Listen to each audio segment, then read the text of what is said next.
سے پوچھا گیا درود پڑھنے کا طریقہ کیا ہے؟ تو صوفی صاحب فرماتے ہیں درود پڑھنے کا وہی طریقہ ہے جو نماز پڑھنے کا ہے۔ درود پڑھنے کا وہی طریقہ ہے جو نماز پڑھنے کا ہے۔ میں نے کہا کہ کیا مطلب نماز پڑھنے کا کیا طریقہ ہے؟ فرمایا آقا کریم صلی اللہ علیہ وسلم نے ارشاد فرمایا ایسے نماز پڑھو یا تم خدا کو دیکھ رہے ہو یا خدا تمہیں دیکھ رہا ہے۔ میں اسے پھر سے ریورس کر دوں، یہ حضور نے ارشاد فرمایا ایسے نماز پڑھو یا تم خدا کو دیکھ رہے ہو یا خدا تمہیں دیکھ رہا ہے۔ صوفی صاحب فرماتے ایسے ہی درود پڑھو یا تم نبی کو دیکھ رہے ہو یا نبی تمہیں دیکھ رہے دکھاتا ہے۔ تمہاری غربت اور تمہاری مفلسی، تمہاری کلاش ذہنیت کی دیواروں کو منہدم کرتا ہے۔ تمہیں مدینہ شریف کے اور اپنے شہر کے درمیان جو ڈسٹینس ہے اسے ختم ہونے پر مجبور کرتا ہے۔ یہ درود سمجھ رہے ہیں؟ درود پڑھنے والا کبھی غریب نہیں ہوتا، درود پڑھنے والا کبھی تنہا نہیں ہوتا، درود پڑھنے والا کبھی اکیلا نہیں ہوتا، درود پڑھنے والا کبھی وہ کسی شخص کا بھکاری نہیں ہوتا، کہیں کسی کے سامنے دست سوال عرض نہیں کرتا، کائنات اس کے دروازے پر بھیک مانگتی ہے۔ یہ درود کا کمال ہے۔ حضور صوفی سلطان میں فرماتے ہیں کہ درود کا کمال یہ ہے کہ یہ حضور کی موجودگی میں پڑھا جاتا ہے۔ بڑی بات ماشاءاللہ تھوڑی سی بات ہوگی، آئیے بڑے ادب اور احترام سے درود شریف پڑھیں۔ اللہم صلی علی سیدنا و شفیعنا و نبینا مولانا نورک محمد و عطرتہ صلی وسلم بعدد کل معلوم لک بعدد کل معلوم لک۔ میرے بھائی یہاں پر جو شہبازی ایجنسی کے مالک ہیں بیٹھے ہوئے ہیں اور یہ تمام تر جو لوگ ہیں کسی نہ کسی حوالے سے اپنے دین و مسلک کی خدمت وہ تو نیتوں پر ڈیپینڈ کرتا ہے۔ یہ جو میرے امام کا قول ہے وہ برحق ہے، تشریف فرما ہے، میں اپنے بھائی سے بالکل خوشی محسوس کرتا ہوں۔ ماشاءاللہ تشریف لائے ہوئے ہیں سب، اللہ سب کی حاضری قبول فرمائے۔ قال النبی صلی اللہ تعالی علیہ وسلم النکاح من سنتی فمن رغب عن سنتی فلیس منی۔ حضور نے ارشاد فرمایا نکاح میری سنت ہے۔ میں پھر سے ریورس کروں، نکاح میری سنت ہے۔ اونچی بولیں نکاح، آواز آ جائے کیا دقت ہے؟ حضور فرماتے ہیں نکاح میری سنت ہے، اونچی بولیں۔ یہ حضور نے آپ کے 300 200 400 روپے کی شادی کے کارڈ پر یہ حدیث شریف آپ لکھواتے ہیں النکاح من سنتی، نکاح حضور فرماتے ہیں میری سنت ہے، کسی اور کی نہیں۔ فمن رغب عن سنتی، جس نے دلچسپی نہ دکھائی، جس نے اس آئین کا مذاق اڑایا، جس نے اس آرٹیکل کا مذاق اڑایا، جس نے اس اصول کا مذاق اڑایا فلیس منی، وہ مجھ میں سے نہیں۔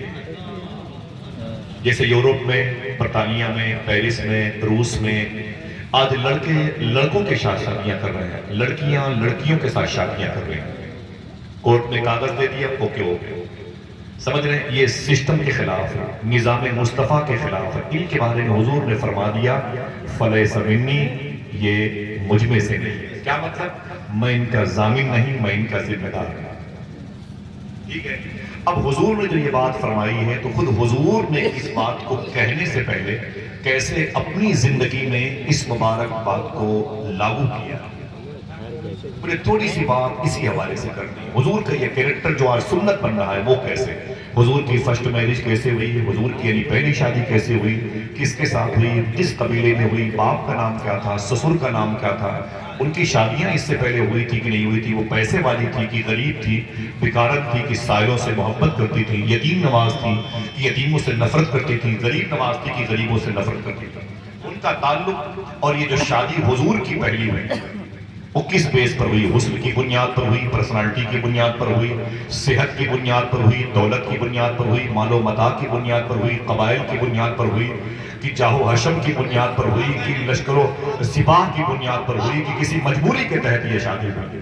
بس یہی باتیں مجھے کرنی ہے۔ آپ بیٹھے رہیے گا اور میں آپ کو زحمت نہیں دوں گا، جب آپ کا دل کہے آپ مجھے اجازت دے دیجیے گا۔ تھوڑی سی بات ہے، گفتگو تو اس کے بعد ہوگی، نعتیں اس کے بعد پڑھی جائیں گی انشاءاللہ۔ حضور فرماتے ہیں النکاح من سنتی، یہ نکاح یہ جو سسٹم ہے یہ میرا عمل ہے، یہ میری نشانی ہے، میری علامت ہے اور یہی میری سنت ہے۔ حضور کی پہلی شادی کس سے ہوئی؟ سنیں آپ، میرے آقا صلی اللہ تعالیٰ علیہ وسلم کی مکہ شریف میں ولادت سے تقریباً 53 دن پہلے ایک واقعہ پیش آیا تھا۔ مدینہ مکہ شریف میں حرم کعبہ سے تقریباً 5-6 کلومیٹر کے فاصلے پر جسے مینا کہتے ہیں، مینا سے آگے آگے قریب میں، تو اس وادی میں ابرہہ اپنی فوج کو لے کے آیا تھا کعبہ شریف کو گرانے منہدم کرنے کے ارادے سے۔ اس پر اللہ کے حکم سے عذاب آیا اور پھر وہ قرآن کی آیت بسم اللہ الرحمن الرحیم الم تر کیف فعل ربک باصحاب الفیل کا واقعہ پیش آیا۔ یہ ایک لمبی گفتگو ہے اور تمہید ہے، میرا جو ٹاپک ہے وہ النکاح من سنتی ہے۔ حضور صلی اللہ علیہ وسلم کی پیدائش سے تقریباً 52 یا 53 دن پہلے یہ واقعہ پیش آیا، اور حضور صلی اللہ علیہ وسلم کی پیدائش سے تقریباً 15 سال پہلے مکہ شریف میں ایک صاحب تھے جن کا نام تھا جناب خویلد، بڑے باپ کے بڑے بیٹے تھے، مہذب باپ کے مہذب بیٹے تھے۔ ان کے گھر میں ایک حسین شہزادی پیدا ہوئی، بڑی مبارک قسمت والی لڑکی پیدا ہوئی۔ خویلد باپ کا نام تھا، ایک روایت میں کہ ان کی بیوی کا نام تھا فاطمہ، واللہ اعلم۔ جب یہ میاں بیوی اکٹھا ہوئے اور پھر اللہ کا کرم ہوا تو ان کے گھر میں ایک لڑکی پیدا ہوئی۔ مکے میں ٹاپ کلاس کی پوزیشن حاصل کرنے کی کوشش کرنے والا یہ خاندان تھا بزنس کے حوالے سے۔ یہ لڑکی بڑی ہو رہی آہستہ آہستہ، ان کے دادا کے ہاتھ میں پوری لگام تھی اس بزنس کی، اچانک ان کا قتل ہو گیا، مرڈر ہو گیا۔ پھر پوری بزنس کی ذمہ داری اور دسترس ان کی مٹھی میں آئی جناب خویلد کے اس لڑکی کے باپ، جس کو دنیا حضرت خدیجہ کہتے ہیں۔ جب یہ جوان ہوئی تو ان کی پہلی شادی ہوئی، مکہ شریف میں ایک قابل قدر شخصیت سے ان کی شادی ہوئی۔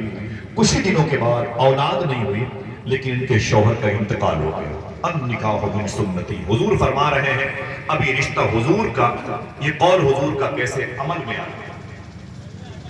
بہت غور سنیے گا، باتیں 2-3 ہوں گی لیکن یاد رہیں گی، زیادہ میں زحمت نہیں دوں گا، آپ رات کے پیر کو چومنے کی توفیق مل گئی، بڑی بات ہے۔ النکاح من سنتی، اب یہ امی خدیجہ کا کہ شوہر کا انتقال ہو گیا، اب بیوہ ہو گئی۔ کچھ دنوں کے بعد ان کے والد نے کہا کہ میری بیٹی تو دوسری شادی کر لے، مکے کی تہذیب ہے، یہاں کلچر ہے، ثقافت ہے، یہاں کی شادی کر لے، کیا دقت ہے، اتنی بڑی پہاڑ جیسی لائف کیسے گزارے گی۔ آپ نے یس کر دیا، آپ کی دوبارہ شادی ہوئی، اس شوہر سے ایک بیٹا پیدا ہوا۔ وہ بیٹا آہستہ آہستہ پرورش کی گود میں نشو نما کے حوالے سے آگے بڑھتا رہا، پھر اچانک ان کے اس دوسرے شوہر کا بھی انتقال ہو گیا۔ اب امی خدیجہ دوسری مرتبہ بیوہ ہو گئی، الگ الگ 2 موقع پہ 2 شوہروں کے نکاح میں رہنے کے بعد امی خدیجہ اکیلے ہو گئی۔ گھر میں ماں کا انتقال ہوا ہے، ایک بیٹا ہے، باپ ہے۔ اچانک ان کے باپ جناب خویلد کا بھی ذمہ داریوں کی طرف سے ذہن ہٹ گیا۔ آپ نے فرمایا میری بیٹی میں یہ چاہتا ہوں کہ کاروبار تو سنبھال لے، اب میرے بس میں نہیں ہے، میرے بس میں نہیں ہے، اور ہو سکے تو شادی کر لے۔ آپ کی ایک سہیلی تھی، ان کا نام تھا نفیسہ۔ آپ نے فرمایا نفیسہ تم مجھ پر شادی کا پریشر مت ڈالا کرو، میں شادی قطعاً اب کرنے کے موڈ میں نہیں ہوں، میں اپنی ساری توجہ، سارا دماغ اپنے بزنس میں لگانا چاہتی ہوں۔ بولے تیری مرضی ہے۔ خدیجہ نے اپنے باپ کے بزنس کو سنبھالا، اور جب سنبھالا تو اس وقت آہستہ آہستہ امی خدیجہ کی عمر 35، 36، 38، 39 سال کی ہو گئی۔ اس وقت آقا کریم صلی اللہ تعالیٰ علیہ وسلم مکہ شریف میں 23، 24، 25 سال کے ہو گئے۔ ایک تو یہ عمر شباب کی ہوتی ہے، دوسری بات آمینہ کے لال کی، تیسری بات نبیوں کے سردار کی۔ ذرا محبت سے کہہ دیں سبحان اللہ۔ حسن کھاتا ہے جس کے کبھی حسن حضور کے حوالے سے بات کروں گا انشاءاللہ۔ میرے آقا صلی اللہ علیہ وسلم جب 25 کے آس پاس ہوئے، امی خدیجہ 40 کے آس پاس ہوئی، تو امی خدیجہ کا بزنس اتنا ٹاپ کلاس کا تھا، 20 نوکرانیاں، لڑکیاں امی خدیجہ کے آس پاس پہلا کرتی تھی، ناز برداری کے لیے، گلاس میں پانی لے لیں، شربت لے لیں، کیا چاہیے حکم دیجئے، وغیرہ وغیرہ، درجہ محبوبیت پر فائز ہو رہی تھی۔ پیسے بہت زیادہ تھے امی خدیجہ کے پاس، سینکڑوں نوکر چاکر دروازے پہ ٹہلتے رہتے تھے، سینکڑوں غلام خریدے ہوئے 2-2، 4-4، 5-5 لاکھ روپے کے آپ کے دروازے پہ جھاڑو لگاتے تھے۔ پورے مکے میں، پورے مکے والوں کا بزنس کا سامان میدان مکہ میں ایک طرف ہوتا تھا، اور تنہا ان کا سامان بزنس، سامان تجارت ایک طرف ہوتا تھا۔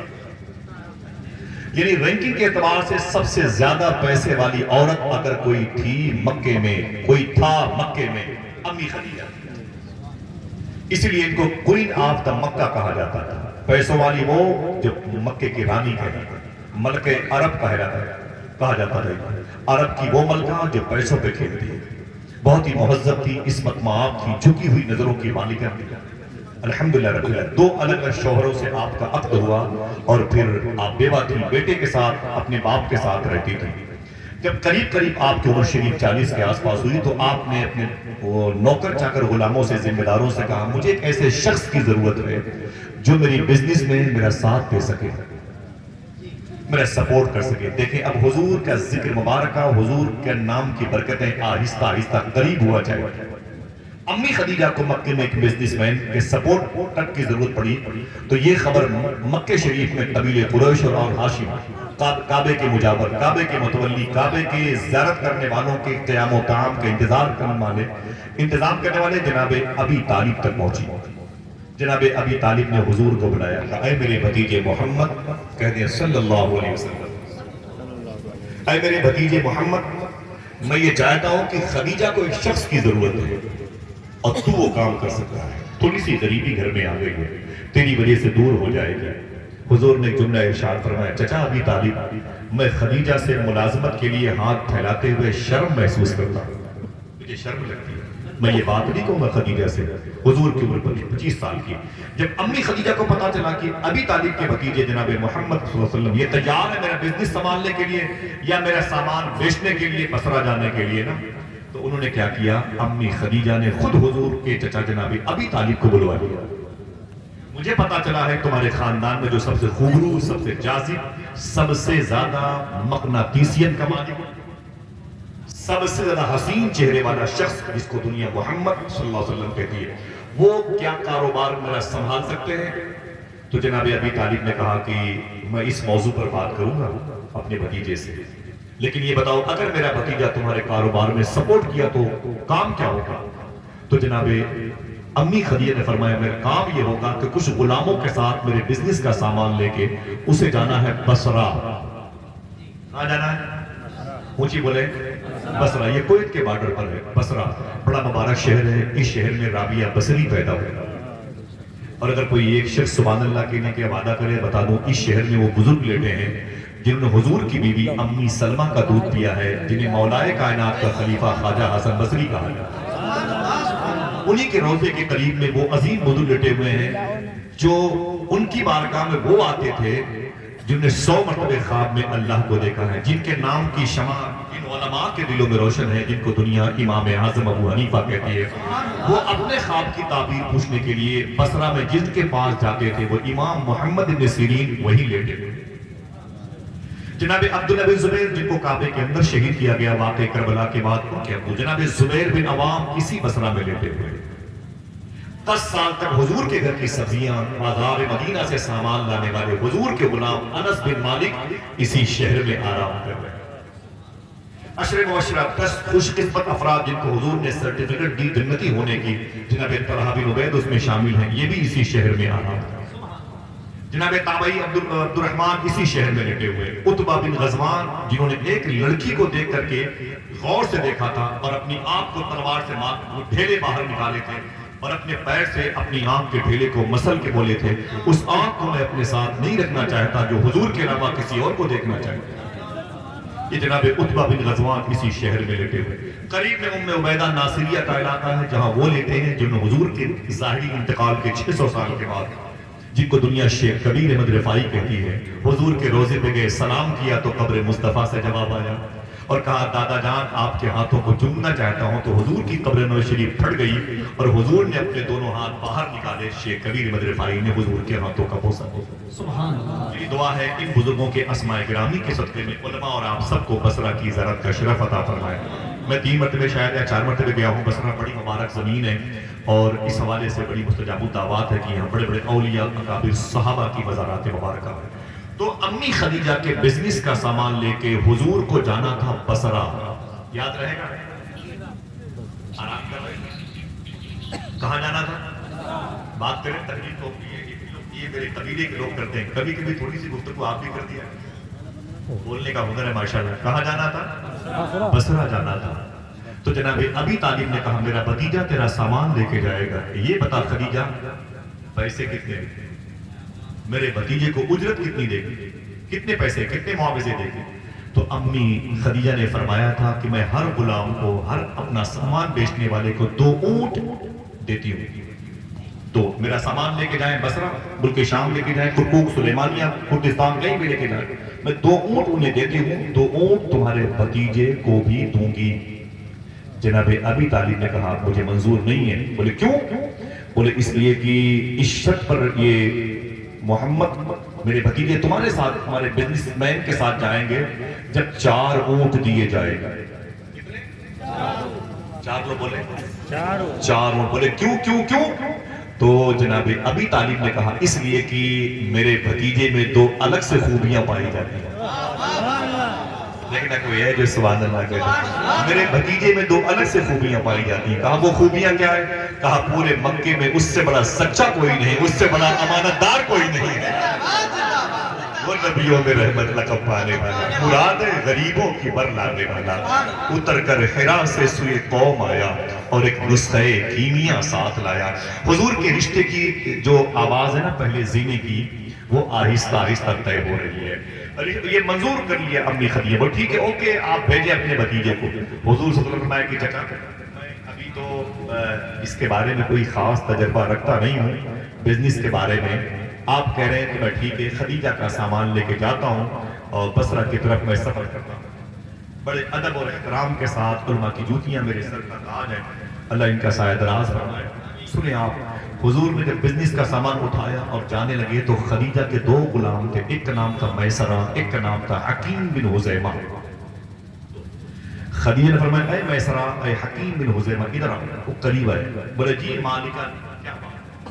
تو خدیجہ نے فرمایا سن میسرہ، یہ محمد صلی اللہ علیہ وسلم ان کی گائیڈنگ میں تمہیں جانا، ان کی ایکٹیویٹیز پر نظر رکھنا، یہ چلتے کیسے ہیں، یہ مسکراتے کیسے ہیں، یہ باتیں کیسے کرتے ہیں، جب انہیں بھوک لگتی ہے تو کھانا کیسے تیار کرتے ہیں۔ بزنس کے بارے میں یہ کہتے ہیں مجھے کوئی تجربہ نہیں ہے، دیکھنا ان کا بزنس کا انداز کیا ہے، ان کا انداز سفر کیا ہے، ان کے ساتھ رہنا، پھر مجھے بتانا، ان کی ذات پر، ان کے کریکٹر پر بڑی پینی نظر رکھنا، پھر مجھے بتانا کہ یہ محمد کیسے ہے۔ ٹھیک سنیں آپ، میرے آقا صلی اللہ تعالی وسلم نے سفر فرمایا، سفر کرتے ہوئے آپ تشریف لے گئے، جب بصرہ شہر کا قریب کا حصہ آیا نا سرحدی علاقہ، تو حضور صلی اللہ علیہ وسلم نے ایک زیتون کے پیڑ کے نیچے بیٹھنا گوایا۔ اونچی بولیں، حضور ایک زیتون کے پیڑ کے نیچے بیٹھ گئے۔ کھجور کے پیڑوں کی عمر 30، 35، 40 ہوتی ہے، لیکن زیتون کے پیڑ کی عمر تقریباً 1، 1.5، 2، 2.5 ہزار سال ہوتی ہے۔ حضور صلی اللہ علیہ وسلم جیسے ہی اس زیتون کے پیڑ کے نیچے بیٹھے نا، ایک عیسائی عالم دین نہیں، عیسائی مذہب کا جاننے والا، وہ چیختے ہوئے حضور کی بارگاہ کے قریب آیا اور زور زور سے اس نے آواز لگانا شروع کیا۔ حضور خاموش بیٹھے تھے، دیکھنا کتنے لوگ ہیں جو سبحان اللہ کہتے ہیں۔ اے بصرہ والوں، اے بصرہ کی سرحدوں پہ رہنے والے، تمہیں پتا ہے اس پیڑ کے نیچے کون بیٹھا ہے؟ تمہیں پتا ہے اس پیڑ کے نیچے کون بیٹھا ہے؟ تو لوگوں کا نہیں پتا۔ تو عیسائی راہب کہتا ہے اس پیڑ کے نیچے سب سے آخر میں عیسیٰ علیہ السلام بیٹھے تھے، اور جب وہ اٹھ رہے تھے تو یہ کہہ کے اٹھ رہے تھے میں جا رہا ہوں، اب اس پیڑ کے نیچے جو بیٹھے گا وہی نبیوں کا سردار ہوگا۔ نعرہ تکبیر، نعرہ رسالت، مسلک اعلی حضرت علماء اہل سنت علامہ ڈاکٹر آصف رضا صاحب کی طرف اس پیڑ کے نیچے جو بیٹھے گا وہی رسولوں کا سردار ہوگا۔ میں سمجھ گیا ابھی حضور کی عمر شریف کتنی ہے؟ 25۔ اونچی بولیں، 15 سال باقی ہیں نبوت کے اعلان، اور یہاں اعلان کا بگل بج رہا ہے۔ اللہ اکبر۔ یہ محاورہ غلط ہوگا کہ ہم یہ کہیں کہ جادو وہ جو سر چڑھ کے بولے، یہ جادو نہیں، حقیقت خراب ہو جائے گا۔ علماء پھر گریبان تھام سکتے ہیں اور تھامنا نہیں چاہیے۔ الحمدللہ ابھی 15 سال کے نبوت کے اعلان، اور میرے آقا صلی اللہ تعالی علیہ وسلم نے اس پیڑ کے نیچے بیٹھ کے بتا دیا کہ میں ہی رسولوں کا سردار ہوں۔ حضور جب اپنا بزنس کا سامان لے کے شہر میں انٹری کیا، بصرہ میں جب شہر میں انٹری کیا تو معلوم ہے رات آئی آرام کرنے کی، حضور نے آرام کیا، صبح کو حضور جلدی اٹھ گئے، کتابوں میں لکھا ہے حضور جلدی اٹھ گئے، اٹھنے کے بعد میرے آقا صلی اللہ علیہ وسلم نے اپنا بزنس کا سامان بازار بصرہ میں سجا دیا۔ پہلی مرتبہ نبیوں کا سردار بزنس کے میدان میں اترا۔ آپ بھی جب اترو تو دل سے خوش ہویا کرو، یہ بھی مدینے والے آقا کے سنت، سچ بولا کرو، حلال کھایا کرو، تمہاری اولادیں کبھی بدعقیدہ نہیں بنی انشاءاللہ کہتے ہیں۔ حضور جب بزنس کا سامان سجا کے بیٹھے نا، پھر ہنگامہ ہوا بصرہ کی واقعہ۔ ایک عیسائی آیا، وہ بھی پڑھا لکھا تھا، جب اس نے حضور کو دیکھا تو واپس چلا گیا۔ جب اپنے چرچ گیا اور وہاں سے واپس آیا تو اتنی موٹی کتاب لے کے آیا اور زمین پر بیٹھ کے حضور کو دیکھتا، کبھی کتاب دیکھتا، کبھی حضور کو، کبھی حضور کو، کبھی کتاب کو دیکھتا۔ پھر کتاب رکھ کے بولا، اے بصرہ والے، تمہیں پتا ہے یہ جو بازار بصرہ میں آیا ہے یہ کوئی اور نہیں، رسولوں کا سردار ہے۔ میسرہ آ کے بولے، کیا کرتا ہے ان کے ساتھ؟ ہم ان کے ساتھ میں آئے ہوئے، تو ان کے ساتھ کیا کرتا ہے؟ تو اس نے کہا کہ اس کتاب میں لکھا ہوا ہے جو رسولوں کا سردار ہوگا اس کی آنکھوں میں لال رنگ کے ڈورے ہوں گے۔ میں نے یہ ڈورے بڑے تلاش کیے لیکن آج ان کی آنکھوں میں نظر آ رہا ہے۔ سبحان اللہ۔ یہ پہلی نشانی میری اس کتاب میں لکھی ہے۔ دوسری نشانی یہ ہے وہ ان کی پشت میں ہے، پیٹھ میں ہے، وہ ان کی اجازت کے بعد کنفرم ہوگا۔ میں میسرہ تمہارا نام؟ بولے ہاں۔ بولے ان سے کہو کہ مجھے اجازت دے دے، میں ان کی پیٹھ میں ایک نشانی ڈھونڈوں۔ میسرہ نے کہا کہ حضور سے کہ آپ اجازت دے دیں، یہ عیسائی راہب آپ کی پشت کو ٹٹولنا چاہتا ہے، چھونا چاہتا ہے، دیکھنا چاہتا ہے۔ میرے آقا مسکرائے، فرمایا دیکھ لے۔ جب اس نے اپنا ہاتھ پیچھے کیا حضور کی پشت پہ، اس نے یوں اپنا ہاتھ لگایا نا تو معلوم ہے خوش ہو جاؤ۔ سرٹیفکیٹ گھروں میں رکھی رہتی ہے، اسناد گھروں میں رہتی ہے، وہ لیٹر پیڈ سب گھر میں ہے، مہر لگانے کے سارے آلات گھر میں رکھے ہیں، لیکن حضور نبیوں کے سردار ہیں۔ معلوم ہے حضور صلی اللہ علیہ وسلم کی پشت مبارک پر، پیٹھ مبارک پر کبوتری کے انڈے کے برابر، سمجھ رہے ہیں؟ کبوتری کے انڈے کے برابر ابھرا ہوا گوشت تھا اور اس گوشت پر ایک مہر لگی تھی محمد رسول اللہ کی، یہ محمد اللہ کے رسول ہے۔ سبحان اللہ۔ تو عیسائی راہب کہتا ہے کہ میں ادھر سے آیا، جب میں نے ٹٹولا تو مجھے ابھرا ہوا گوشت مل گیا اور میں نے حضور کے جبہ شریف کو معطب طریقے سے اٹھایا تو مجھے وہ محمد رسول اللہ لکھا ہوا نظر آیا۔ میں نے اس مبارک مہر شریف کا بوسہ لیا، حضور کے قدم پہ بولا، ابھی نبوت کا اعلان آپ نے نہیں کیا ہے لیکن میں ابھی سے آپ کی غلامی اختیار کرنا چاہتا ہوں۔ سبحان اللہ۔ میرے آقا صلی اللہ علیہ وسلم نے بزنس کا سامان، معلوم ہے آپ کو، سب سے پہلے بصرہ کی منڈی میں حضور کا سامان بکا۔ آپ کا بکا ہوتا تو کرسی پہ کھڑے ہو کے سبحان اللہ کے۔ سب سے پہلے بصرہ کی منڈی میں حضور کا سامان بکا۔ واپسی کی جب نوبت آئی تو میرے آقا صلی اللہ تعالیٰ علیہ وسلم جب واپس ہونے لگے نا تو جب شہر مکہ کے 5-7 کلومیٹر کے قریب رہ گئے تو حضور نے تمام تر اپنے مالکن خدیجہ کے نوکروں سے کہا، غلاموں سے، تم لوگ واپس جاؤ، میں رات میں یہی آرام کروں گا، صبح کو خدیجہ کے ہاں یہ لیکھا جوکھا حساب کا میں آؤں گا، سب حساب کر دوں گا، پیسے وغیرہ سب ان کو دے دوں گا، آپ پریشان نہ ہو۔ امی خدیجہ کے نوکر میسرہ اور حکیم بن حزیمہ، دیگر ان کے دوست، ان کے تمام تر متوسلین واپس آئے۔ تو میسرہ کہتے ہیں میں اپنے بیوی بچوں کے پاس جانا چاہتا تھا، میرا دل نہ کہا، میں سیدھے اپنی مالکن کے پاس چلا گیا، خدیجہ کے پاس۔ میں نے دروازے پہ جا کے دستک دی، بولے کون؟ میں نے کہا میں آپ کا غلام میسرہ۔ بولے تو آ گیا، محمد کہاں پر؟ صلی اللہ علیہ وسلم۔ بولے وہ 5-7 کلومیٹر کے فاصلے پر رکے ہوئے ہیں، انہوں نے کہا ہے کہ میں کل صبح کو آؤں گا۔ بولے حساب کتاب، پیسے، سامان، سفر، بولے سب ان کے پاس سے وہ لے کے آئیں گے۔ تو خدیجہ کہتی بیٹھ میسرہ، یہ بتا حضور کے ساتھ تیرا سفر کیسا رہا؟ حضور کے ساتھ تیرا سفر کیسا رہا؟ اللہ اللہ، جس کے ساتھ حضور ہوں اس کا سفر کیسے رہا؟ ورنہ شاعر نے تو کہا سفر میں مشکلیں آئیں تو جرت اور بڑھتی ہے، کوئی جب راستہ روکے تو ہمت اور بڑھتی ہے۔ میرے آقا صلی اللہ علیہ وسلم جن مسافروں کے امیر قافلہ ہوگا اس مسافروں کی کیا شان رہی ہوگی، تو میسرہ دنگ رہ گیا۔ اس نے کہا اے مالکن خدیجہ، آپ بیٹھے تو بتا رہے۔ بولے کیا بتائے گا؟ تو کہتے ہیں کہ اے مالکن، میں نے ایسا انسان نہیں دیکھا۔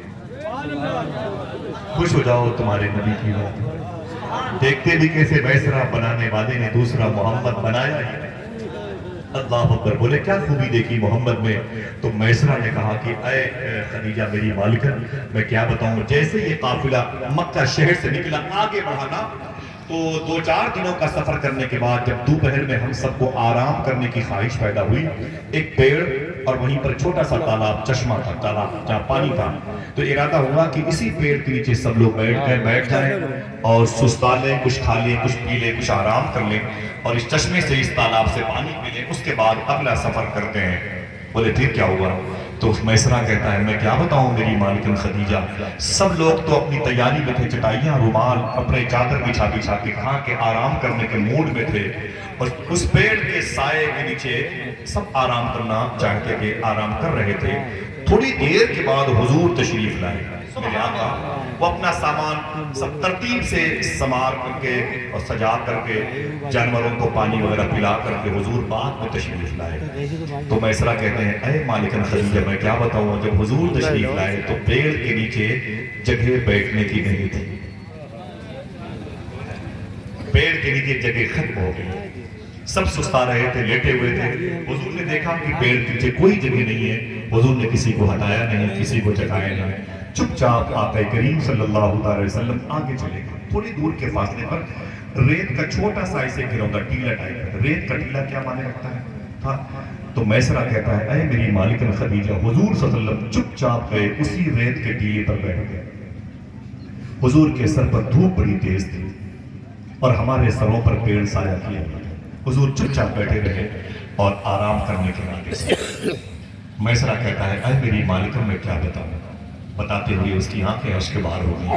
دیکھنا کوئی ہے جو سبحان اللہ کہے، حضور کی اس بات کو میسرہ کہتا ہے اے میری مالکن، تھوڑی دیر ہوئے تھے محمد صلی اللہ علیہ وسلم کو ادھر بیٹھے ہوئے، میں نے کیا دیکھا، پیڑ کے نیچے تو ہم بیٹھے ہوئے تھے لیکن سایہ محمد کے اوپر نظر آ رہا تھا، سایہ حضور کے سر مبارکہ میں مسکرا رہا تھا۔ آقا کریم صلی اللہ تعالیٰ علیہ وسلم تشریف فرما تھے، اور اگلا سفر میں کیا بتاؤں، بصرہ کی منڈی میں جو آگے بڑھنا چاہتا تھا، حضور کے چہرے کو دیکھ کے ٹھہر جایا کرتا، اس کے قدم وہیں پر زنجیروں میں جکڑ جایا کرتے تھے۔ حضور کو جو دیکھتا وہ دیکھتا ہی رہتا، کیوں تیرا حسن میری نگاہ میں بخدا خدا کی کتاب ہے، تیری بندگی تو الگ رہی، تجھے دیکھنا بھی ثواب ہے۔ میرے آقا صلی اللہ علیہ وسلم کو جو دیکھتا بصرہ کی منڈی میں وہ تڑپ جاتا تھا، وارے جاتا تھا حضور کی قدم سے، لوگوں سے پوچھتا تھا یہ کون ہے، یہ کون ہے؟ تو لوگ کہتے اس کے ساتھ آیا ہے۔ میسرہ کہتا کہ لوگ میری بھی عزت کرنے لگے تھے، تو ان کے ساتھ آیا، لوگ مجھ سے محبت کرنے لگے، بولے تو اس جوان کے ساتھ آیا ہے۔ ایسی آنکھیں بصرہ میں نہ دیکھی گئی، ایسی پیشانی نہ دیکھی گئی، ایسے لب نہ دیکھے گئے، ایسے رخسار نہ دیکھے گئے، ایسا زخم نہ دیکھا گیا، ایسا صدر مبارک نہ دیکھا گیا، ایسا بطن نور نہ دیکھا گیا۔ دیکھا بھی جاتا کیسے؟ شاعر نے کہا تھا میرے امام نے سب سے اعلیٰ وہ اولا ہمارا نبی، ممبئی کی زبان میں وہ آپن کا نبی، سارے اچھوں میں اچھا سمجھیے جسے، ہے وہ سچے سے اچھا۔ ایک شاعر نے تو یہ تک کہہ دیا آج یوسف بھی، وہ مسجد اقصی میں امامت کے حوالے سے، آج یوسف بھی ان کی غلامی میں ہے، تم نے دیکھا زلیخا ہمارا نبی۔ اللہ نے اپنے حبیب کی شان میں ظاہری اور باطنی بڑی بلند فرمائی ہے۔ میرے آقا صلی اللہ علیہ وسلم تو میسرہ کہتا میں نے حضور جیسا کوئی نہ دیکھا، اپنوں کا خیال رکھتے تھے، اپنا خیال نہیں رکھتے تھے، کھانے سے پہلے کھلانے کی بات کرتے تھے، آرام کرنے سے پہلے آرام کرتے ہوئے لوگوں کو دیکھنا چاہتے تھے۔ جیسے جیسے حضور کی تعریف کرتے گئے میسرہ، امی خدیجہ کے دل میں حضور کی محبت بڑھتی چلی گئی۔ نکاح من سنتی، نکاح میری سنت ہے، یہ قول حضور کا ہے، خود حضور اس پر عامل کیسے ہو رہے ہیں، تب یہ سنت بن رہی ہے۔ حضور کا یہ قول حضور کے کریکٹر میں کیسے داخل، فرسٹ میرج حضور کی کیسے ہوئی، سن لیں۔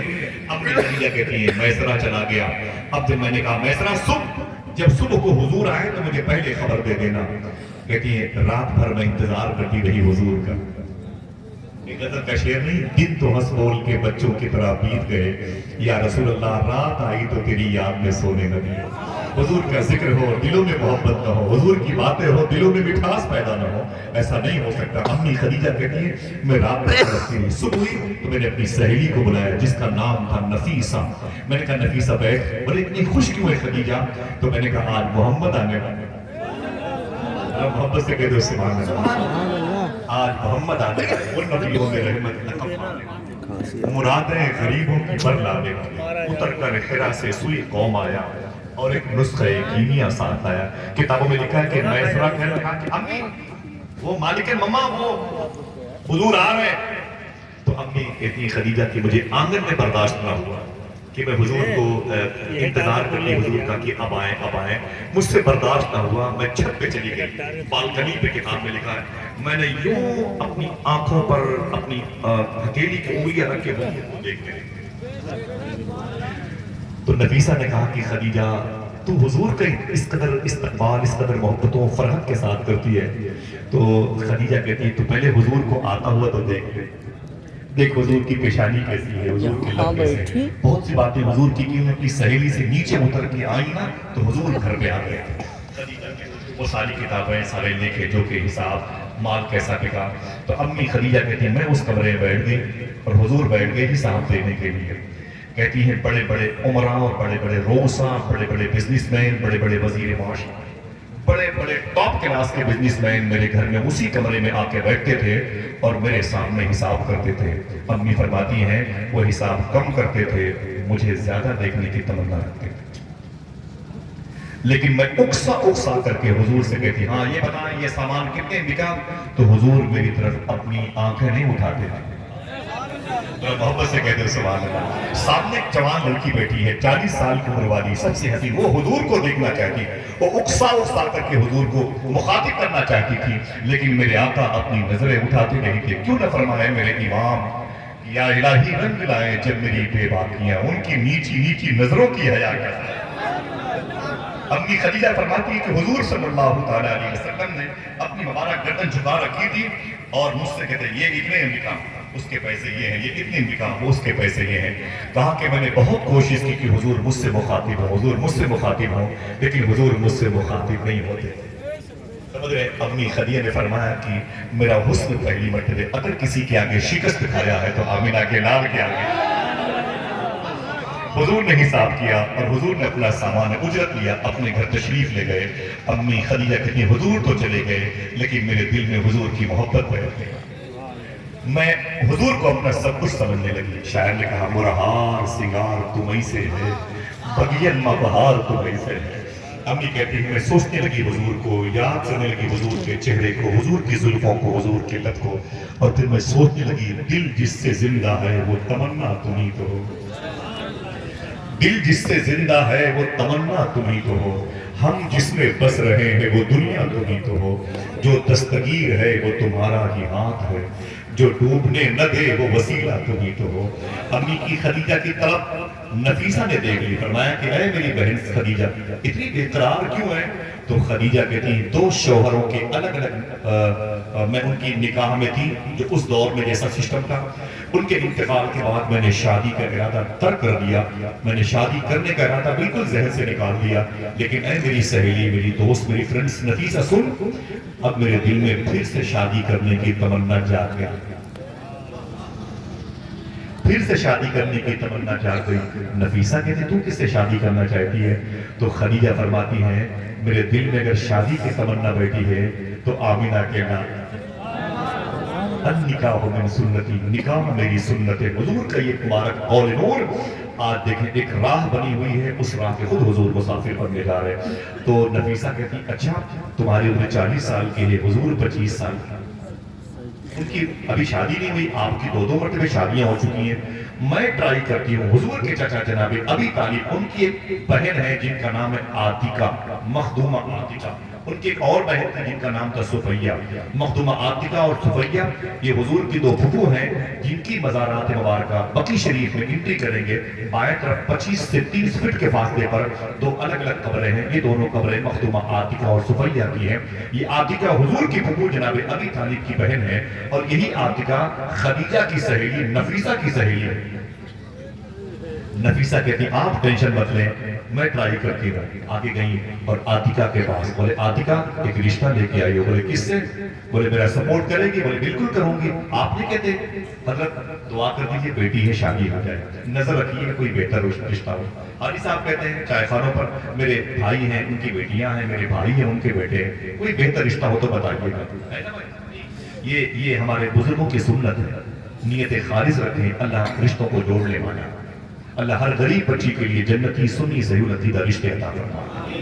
دل سے آمین بولیں، آمین بولیں۔ میرے آقا کہ وہ پھپھو ہیں نفیسہ ان کے پاس ہے. بولے عاطفہ ایک کام سا ہے. بولے کام کیا ہے؟ بولے میری جو سہیلی ہے خدیجہ وہ رشتہ کرنا چاہتی. بولے کس سے؟ بولے تیرے بھتیجے محمد صلی اللہ علیہ وسلم. اب حضور کے خاندان میں پہلی مرتبہ یہ خوشبو کا چراغ چلا. خوشبو کا چراغ پہلی مرتبہ چلا. جیسے امی خدیجہ کی آواز عاتقہ تک پہنچی, عاتقہ نے جملہ کہا, نا نا نا پریشان مت ہو, کل میرے گھر پہ آنا, تیرا سپورٹ میں کروں گی, میں تیرا سپورٹ کروں گی, پریشان مت ہو, میرے گھر پہ کل آنا. دوسرے دن نفیسہ پہنچی گھر پہ بڑے ہاؤ ہاؤ کے ساتھ, بڑے طمطراہٹ, بڑے خوش ہو کر کے اندر انٹری کیا. عرب ثقافت و تہذیب و کلچر کے اعتبار سے آپ نے سب کو سلام کیا. اس طرف بائیں طرف جناب ابی طالب بیٹھے تھے, ان کے بغل میں حضور بیٹھے تھے. دائیں طرف ابی طالب کی بیوی مولا علی کی ماں مخدومہ فاطمہ کی ساس, حسن حسین کی دادی مخدومہ فاطمہ بنت اسد بیٹھے تھے. ان کے بغل میں مخدومہ عاتقہ بیٹھی تھی. مخدومہ نفیسہ نے اندر انٹری کی اور بڑے طمطراہٹ سے انٹری کیا, بیٹھ گئی عورتوں کے پاس. تو مخدومہ فاطمہ بنت اسد نے کہا, خدیجہ بہت ہنستی ہے, بہت مسکراتی ہے, کیا بات ہے, کیا کرنے آئی ہے اتنے ہنستے ہوئے؟ آپ نے کہا میں رشتہ لے کے آئی ہے. سامنے حضور بیٹھے اور ان کے بغل میں جناب ابی طالب حضور کے چچا بیٹھے. کہا رشتہ لے کے, اتنا کہا تو جناب ابی طالب کعبے کے مجاور, کعبے کے نگراں و مالک, یوں اٹھائی گردن, قبیلے قریش اور ہاشم کے سردار, یوں اٹھائی گردن. جب اٹھائی گردن تو حضور نے بھی اپنی مبارک گردن کی. کس کے رشتے کی بات ہو رہی ہے؟ تو فاطمہ بنت اسد نے کہا کہ نفیسہ کس کا رشتہ لے کے آئی ہے؟ تو آپ نے فرمایا کہ خدیجہ کا رشتہ لے کے آئی ہے. دیکھنا کوئی ہے جو سبحان اللہ بولے کس سے رشتہ کرنا چاہتی ہے؟ کہا سامنے بیٹھے ہوئے محمد سے رشتہ کرنا چاہتی ہے. فرسٹ میرج حضور کی. لیکن خوشبو اب پھیلتی ہے. اتنا سنا تو سناٹا ہو گیا گھر میں. لوگوں نے دوسرے کو دیکھنا شروع کیا. حضور نے مسکراتے ہوئے اپنی گردن جھکا دی اور حضور کے دل میں خیال آیا, جو رشتہ نفیسہ آج لے کے آئی ہے بہت پہلے مجھے اس رشتے کے حوالے سے میرے رب نے مجھے بتا دیا. ان کا سپورٹ کیا تھوڑی دیر میں عاتقہ نے. وہاں مجھے رشتہ منظور ہے, مجھے منظور ہے. فاطمہ بنت اسد مولائے کائنات کی ماں نے کہا اگر تجھے منظور ہے تو یہ رشتہ مجھے بھی منظور ہے.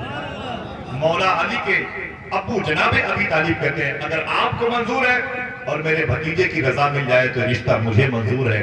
جب بھتیجے کو دیکھا تو حضور گردن مبارک جھکا کے مسکرا رہے تھے, رشتہ پکا ہوگا. النکاح من سنتی. لیکن اب شادی کی تاریخ آگے. بیٹھے رہیے گا, تھوڑی سی اور بات ہے, وہ 4-10 منٹ کی میں چلا جاؤں گا. آپ کو تکلیف نہیں ہوگی میری گفتگو سے.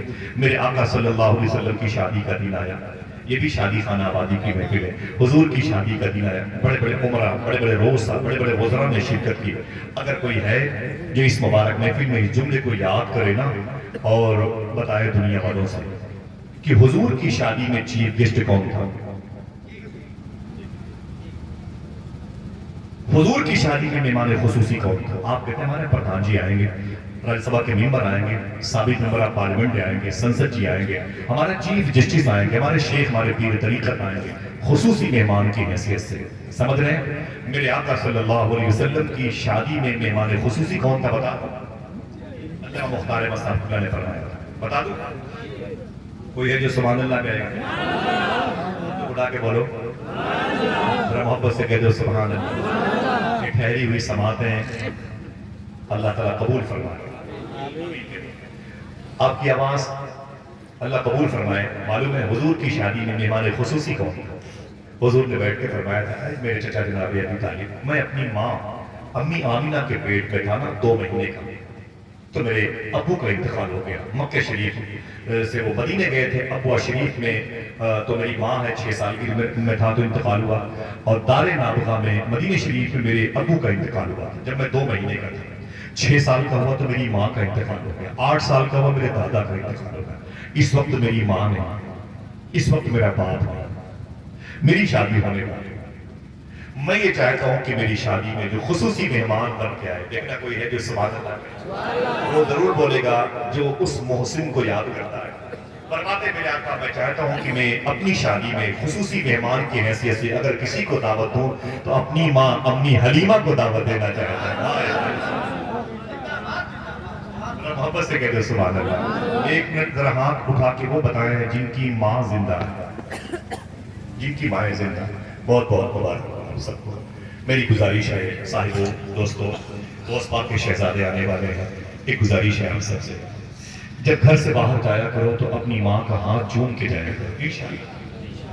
یہ آواز نہیں ہے، انشاءاللہ، ہاتھ تو اٹھائیں، انشاءاللہ بولیں، دل سے بولیں انشاءاللہ۔ ماں کو تکلیف نہ دیا کرو، اگر بیٹھے ہوئے ماں بیٹھے ہوئے، مجھے تکلیف ہوتی ہے، لوگ اپنی ماں کو شادی کے موقع پر بھی نہیں پوچھتے، ذرا سی بات پر بولے ماں کو سائڈ میں کرتے، بولے وہ بھائی کا سپورٹ کرتی ہے، اپنی ماں کو لوگ نہیں خاطر میں لاتے۔ مجھے بڑا افسوس ہوتا ہے۔ 9 سال تک ایک مدرسے میں تعلیم حاصل کرنے کے بعد ایک صاحب سے پوچھا گیا، آپ عالم دین تھے، ولی کیسے بن گئے؟ اللہ نے اپنا دوست کیسے بنا لیا؟ تو رونے لگے، بولے 9 سال تک مدرسے میں چٹائی اور پٹائی کے دور سے گزرا، عالم کے دستار لے کے اپنے گھر گیا، میری ماں بیمار تھی، میری ماں لیٹی ہوئی تھی تو میں نے ماں کے قدم چومے، رات میں اپنی ماں کے پاس بیٹھا ہوا، میری ماں جو ہے اس نے مجھ سے رات میں کہا کہ بیٹے ایک کام کری، جو دروازے کے 2 پلے ہیں، میں نے کہا جی میری ماں، بولے اس میں سے ایک پلہ بند کر دے، ایک کو کھول دے، تیز ہوا تھی، ایک پلے کی ہوا کافی ہے۔ وہ عالم صاحب کہتے ہیں میں اٹھا، میں نے دائیں پلے کو بند کیا، بائیں کو کھول دیا، میں اپنی ماں کے پیر دبا رہا تھا، اچانک میرے اندر احساس پیدا ہوا، میں نے دائیں پلے کو بند کیا ہے، بائیں کو کھولا ہے، ہو سکتا ہے کہ میری ماں نے بائیں پلے کو بند کرنے کے لیے کہا اور دائیں کو کھولنے کے لیے کہا۔ میں اٹھ کے گیا، پھر میں نے دائیں کو کھول دیا اور بائیں کو بند کر دیا، پھر آ کے بیٹھا، پھر دل میں خیال آیا شاید میری ماں نے دائیں پلے کو بند کرنے کے لیے، میری ماں نے مجھ سے یہ نہیں کہا تھا کہ میرے بیٹے دائیں کو بند کر دے، بائیں کو کھول دے، اتنا کہا تھا ایک پلے کو بند کر دے، ایک پلے کھول دے، تیز ہوا میری صحت کے لیے نقصان دہ۔ وہ عالم دین تھے، رات بھر کبھی دایاں پلہ بند کرتے، کبھی بایاں، کبھی بایاں بند کرتے، کبھی دایاں، رات بھر ایسے کھٹ کھٹ کرتے رہے۔ صبح کی فجر کی اذان ہوئی تو ماں کی آنکھ کھلی، بولے بیٹے فجر کی اذان ہے؟ بولے جی امی۔ بولے تو رات بھر بیٹھا رہا؟ بولے جی امی۔ تو ماں نے کہا یہ بتا بیٹے رات بھر یہ کھٹ کھٹ کی آواز کیسے آئی؟ عالم صاحب نے اپنی ماں کے پیر پکڑ کے بولے امی آپ نے سونے سے پہلے مجھے یہ نہیں بتایا تھا کہ دائیں پلے کو بند کرنا ہے یا بائیں پلے، آپ نے صرف اتنا کہا تھا بیٹے ایک پلے کو بند کر دے، تو میں ایک پلے کو بند کر کے ایک پلے کو کھول کے جب آ کے بیٹھتا تھا تو میرے دل میں خیال پیدا ہوتا تھا، پتہ نہیں آپ نے اس پلے کے لیے نہ کہا تھا، پھر اسے بند کرتا تھا، پھر آتا تھا خیال اس پلے کے لیے، میں اسے کھول کے اسے بند کرتا تھا۔ اے میری ماں میں رات بھر یہی کرتا رہا، رات بھر یہی کرتا رہا تیری خوشنودی کے لیے۔ ماں نے کہا میرے بیٹے یہ تو نے کہاں سے سیکھا، تو نے کہاں سے ماں کی عظمت کا درس لیا؟ تو عالم صاحب اپنی ماں کے قدم چوم کے بولے اسی خشک روٹی کے پانے والے، اسی درسگاہ سے، اسی مدرسے سے، اسی مکتب سے جہاں تو نے مجھے 9 سال تک کے لیے اپنے سے ودا کیا تھا، اتنا سنا نا تو ماں رونے لگی۔ میں نے کہا میرے بیٹے سن، تو نے 9 سال میں جو سیکھا ہے وہ تعلیم، اس تعلیم نے تجھے میرے قدم تک پہنچایا ہے، اب ذرا میرے چہرے کی طرف دیکھ، ماں کا چہرہ قبلے کی طرف ماں کی پیٹھ تھی، قبلے کی طرف ماں کی پیٹھ تھی اور چہرہ سامنے تھا بیٹے کے۔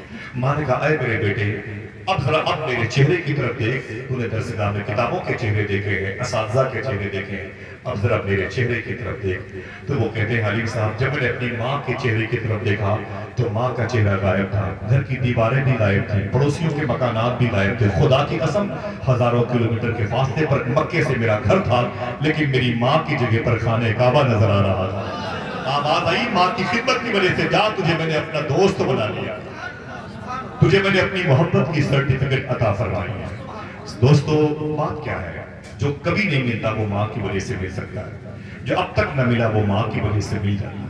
شیخ بشیر گیلانی ہیں مکہ شریف میں غوث پاک کے بیٹھے ہیں، میں ان کے گھر پہ گیا ہوں، مجھے گھر پہ لے گئے 10 کلومیٹر کے قریب ہے بابو شیخ سے، اور جا کے مجھے بٹھا کے بولے آصف، میں نے کہا جی شیخی کیا بات ہے؟ کہنے لگے کہ وائرس کورونا کے دور میں میری بیوی میرے سارے بچیاں بچے سب بیمار پڑ گئے اور سب اتنے مشکلوں کے دور سے گزر رہے تھے، میں سمجھ گیا، میں اپنی ماں کے پاس بیٹھتا تھا، میں نے کہا امی تیری نسل ختم ہو جائے گی، کوئی بچے گا نہیں، بغداد میں بھی کئی لوگ انتقال کریں گے، کافی لوگ، اور میری ماں، میں اور میری بچیاں سب انتقال کر جائیں گے، لگتا نہیں کہ میں بچوں گا، اتنا سخت کورونا وائرس نے مجھے جکڑ لیا میری پوری فیملی کو۔ تو ماں نے بس اپنے ہاتھ اٹھا کے دعا کرتی رہی، دعا کرتی رہی۔ وہ کہتے ہیں کہ مجھے برداشت نہ ہوا، میں نے ایک ٹرے لایا چھوٹا سا، اپنی ماں کے قدم دونوں پاؤں کو اسی ٹرے میں رکھ دیا، لوٹے میں پانی لایا اور لانے کے بعد میں نے ماں کے پاؤں دھوئے، پانی کو میں نے ٹیبل پہ رکھا، گلاس میں پانی بھر بھر کے اپنے بیٹیوں کو، اپنے بیٹوں کو اور اپنی بیوی کو، اپنے بچوں کو پلاتا جاتا ہے۔ اپنی ماں کے پیر کا دھوور پلاتا جاتا تھا اور میں یہ کہتا تھا کورونا کی وجہ سے اب کسی کو موت نہیں آئے گی. موت کو موت آ سکتی ہے لیکن میرے بیٹو اب کسی کو کورونا کی وجہ سے موت نہیں آئے گی. میرے بیٹے نے کہا کیوں؟ تو میں نے کہا اس لیے کہ میں نے تمہیں اپنی ماں کے پیر کا دھوور پلا دیا. جو مریض نہیں بلکہ ڈاکٹروں کو بھی شفا دے دے وہ ماں کے پیروں کا غسالہ ہوتا ہے. آج اپنی ماں سے دور رہتے ہیں. اللہ ہمارے دلوں میں ماں کی محبت عطا فرمائے. اور اگر ماں کا انتقال ہو گیا ہو تو میں گزارش کرتا ہوں ہفتے میں ضرور کوشش کیا کرو اور میرے لیے بھی دعا کیا کرو کہ ہم بھی وقت نکال کر کے بتوفیق الہی باذن اللہ اپنی ماں کی قبر پہ جائیں انشاءاللہ. جن کی مائیں نہیں ہیں وہ قبر پہ جایا کرے اپنی ماں کے پاس. صوفی سلطان میاں شاہ صاحب نے بڑا پرانا جملہ جو میں اکثر روایت کرتا ہوں. آپ نے فرمایا اگر ایک قبرستان میں 100 مردے ہوں اس میں تمہاری ماں تمہارے باپ دفن ہوں تو یہ سوچ کے وہاں مت جایا کرو یہاں تمہاری ماں یہاں تمہارے باپ دفن ہیں, بلکہ یہ سوچ کے جایا کرو کہ اس قبرستان میں 100 مرتبے مدینے والے آقا تشریف لا چکے ہیں. اور چونٹیوں کے لیے چینی لے کے جایا کرو, چڑیوں کے لیے چیزیں لے کے جایا کرو. وہ چونٹیاں کھائیں گی تو مٹھاس پیدا ہوگی, وہ تمہاری ماں کے لیے دعا کریں. وعدہ کرو ماں زندہ ہے تو اپنی ماں کا ہاتھ چوٹ کے گھر سے باہر نکلو گے انشاءاللہ. کہیں بھی جایا کرو تو ماں کی دعا لے کے جایا کرو. اقبال دانش آبادی استاد الشورا میرے استاد فرماتے ہیں ساتھ لیتا جا سفر میں کام آئے گا تیرے, ماں کا ایک لفظ دعا مشکل کشا ہو جائے گا. میرے آقا صلی اللہ علیہ وسلم کی شادی میں خصوصی مہمان بن کے امی حلیمہ تشریف لائی. محبت سے کہتے ہیں باتوں کو یاد کیجئے گا. زیادہ کچھ مجھے چیخنے ہنگامے کی عادت نہیں ہے, بس آپ بیٹھے ہیں آپ کے پیر کو چوم لو, آپ حضور کی شادی کی باتیں سن رہے ہیں. یہ بہت بڑا اسٹیٹس ہے آپ کے لیے, آپ بڑے خوش قسمت ہیں. میرے آقا کی جب نکاح کی تقریب عمل میں آئی تو حضور کے جو سسر تھے امی خدیجہ کے والد جناب خویلد, انہوں نے خطبہ پڑھا. نکاح حضور کے چچا جناب ابی طالب نے پڑھایا. جب نکاح کی تقریب مکمل ہونے والی تھی تو پھر جناب ابی طالب نے رب کی تعریف و توصیف بیان کی, حضور کی صفات بیان کی, اور اس کے بعد حضور کی شادی کی محفل مکمل ہو گئی. آپ کے ہاں جب بارات آتی ہے تو نکاح ہوتا ہے, لڑکی کو گاڑی پہ بٹھا کے اجازت لے کر کے لوگ سسرال لے کے جاتے ہیں. مکے کی تہذیب یہ نہیں تھی.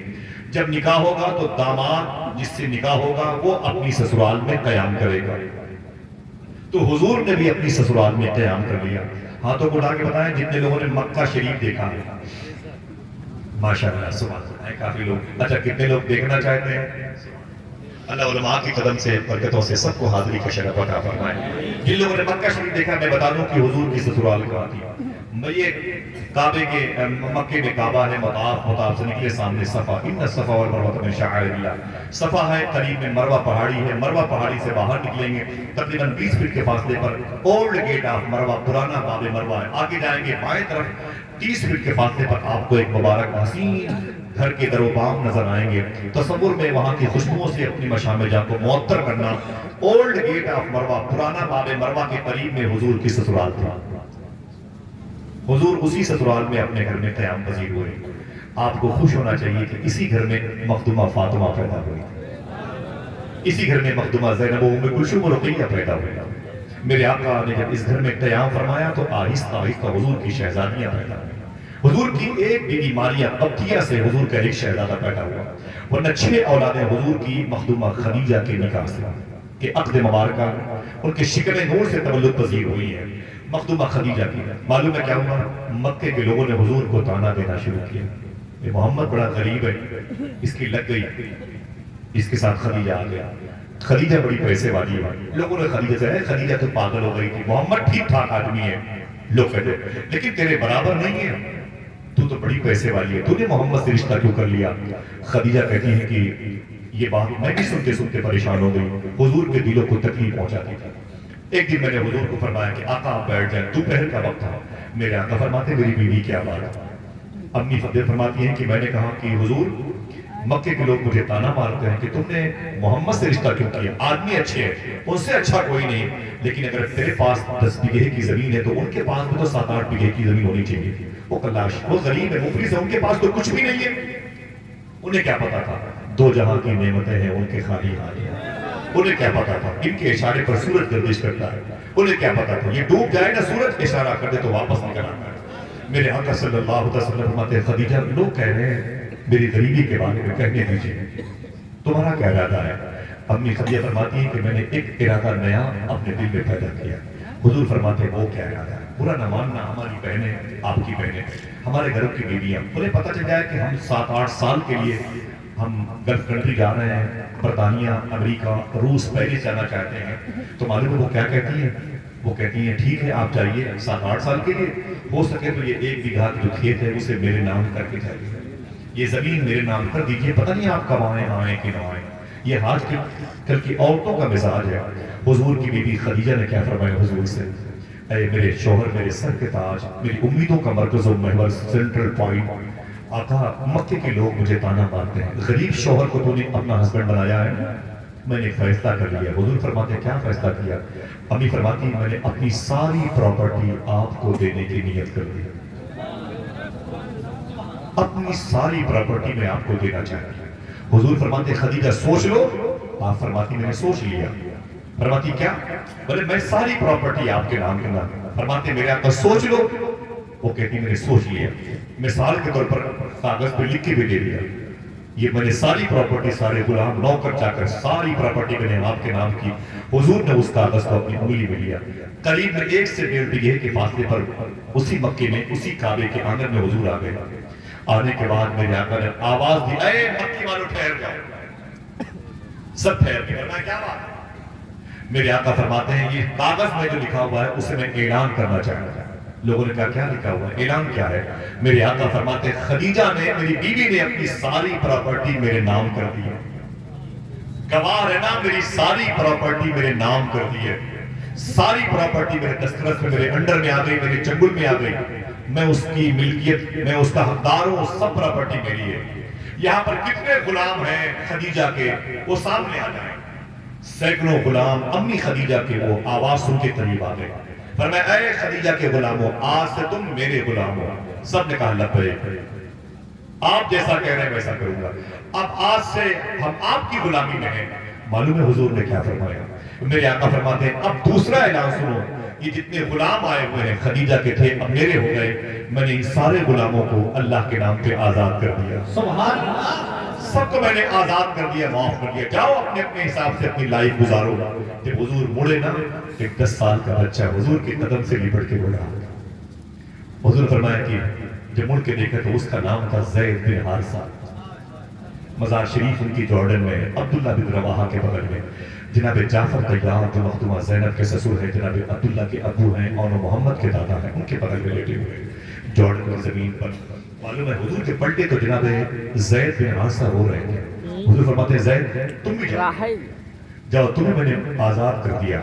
تو جناب زید بن حارثہ نے کہا حضور آزادی سے یہ غلامی کر دی، مجھے اپنے قدموں سے الگ رکھنا، میں ساری زندگی آپ کے نالین کے سائے میں رہنا چاہتا ہوں۔ میرے آقا صلی اللہ علیہ وسلم کو دوپہر کے وقت امی خدیجہ نے اپنی ساری پراپرٹی آپ کے نام کی تھی۔ آپ کو تعجب ہوگا اور یقین آنا مشکل ہے، بغیر اللہ کی توفیق سے سورج ڈوبنے سے پہلے حضور نے امی خدیجہ کی ساری پراپرٹی مکے کے غریبوں کو بانٹ دی، مکے کے سارے غریبوں کو بانٹ دی۔ حضور نے نبوت کا اعلان فرمایا، حضور کا سماجی بائیکاٹ ہوا، آج تک کسی کو پتا نہیں۔ میں اپنے بچوں سے پوچھتا ہوں حضور کا حقہ پانی بند ہوا، بولے ابو یہ کیسے؟ میں اپنے دوستوں سے پوچھتا ہوں حضور کا حقہ پانی بند ہوا، بولے ابو یہ کیسے؟ میں نے تو سنا نہیں، حضور کا 3 سال تک حقہ پانی بند ہوا۔ سمجھ رہے ہیں؟ حضور کی پیدائش کے والے مکان کے پیچھے شیب ابی طالب ہے، وہ اس کبری کے بغل میں ہے، جس کبری سے آپ اندر انٹری کریں گے تو نکلیں گے عزیزیہ، مینا، مزدلفہ، عرفات، آگے غدیر خم۔ حضور کا 3 سال تک اسی گھاٹی میں حقہ پانی بند کیا گیا تھا۔ حضور سے کوئی بات نہیں کرتا تھا، حضور سے کوئی سامان نہیں بیچتا تھا، ایک گلاس پانی بھی کوئی حضور کو نہیں دے سکتا۔ آج یہ عالم ہے، شادی کے محفلوں میں لوگ روٹیوں کو اپنی انگلیوں سے نچاتے ہیں، ٹھنڈی ہوتی ہے انگلیوں سے مسلمانوں کے بچے نچاتے ہیں، سیلفی لے کے بولتے ہیں سالے کے پاس جب گھر پر روٹی کھلانے کی طاقت نہیں تو مجھے دعوت کیوں دی؟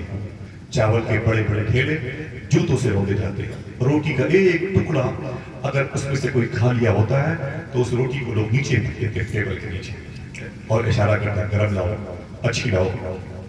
سمجھ لیں آقا کریم صلی اللہ علیہ وسلم نے ارشاد فرمایا جو دسترخوان کا ایک دانہ اٹھا کے کھا لے گا 50,000 سال کے برابر کا ایک دن میدان محشر کا ہوگا، اسے اس دن بھوک نہیں لگے گی۔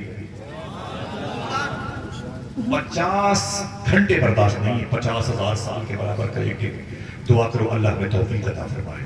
میرے آقا کا ایک غلام روم گیا تھا جسے اٹلی کہتے ہیں، حضور کے امبیسڈر گیا تھا، سفیر گیا تھا، اور جب ان کے لیے دسترخوان لگے نا انہوں نے کھانا کھایا. وہ دسترخوان سے روٹیاں اٹھا کر کے اس اٹلی کے بادشاہ کے نوکر جب لے کے جانے لگے نا، ایک روٹی حاجی صاحب زمین پر گر پڑی، ایک روٹی زمین پر گر پڑی. معلوم ہے حضور کے اس غلام صحابی نے اسے اٹھایا اور اٹھا کر کے اسے چوم کر کے کھا گیا. جب کھا گیا تو میڈیٹر نے کیا کہا، چپ، یہ کیا کرتے ہو؟ یہ سامنے اٹلی کا بادشاہ بیٹھا ہوا ہے، اٹلی کے لوگ زمین کی روٹیاں اٹھا کے کھانے کو برا مانتے ہیں. حضور کے غلام نے کہا، میں چپ، میں ان ظالموں کو دیکھوں کہ مدینے والے آقا کی سنت دیکھوں. کتنی بڑی نعمت ہے یار، روٹیوں کی تعظیم کیا کرو، یہ کھیل کود کھانوں سے مناسب نہیں ہے. صوفی سلطان یہ فرماتے ہیں جس کے گھر کے دروازے پر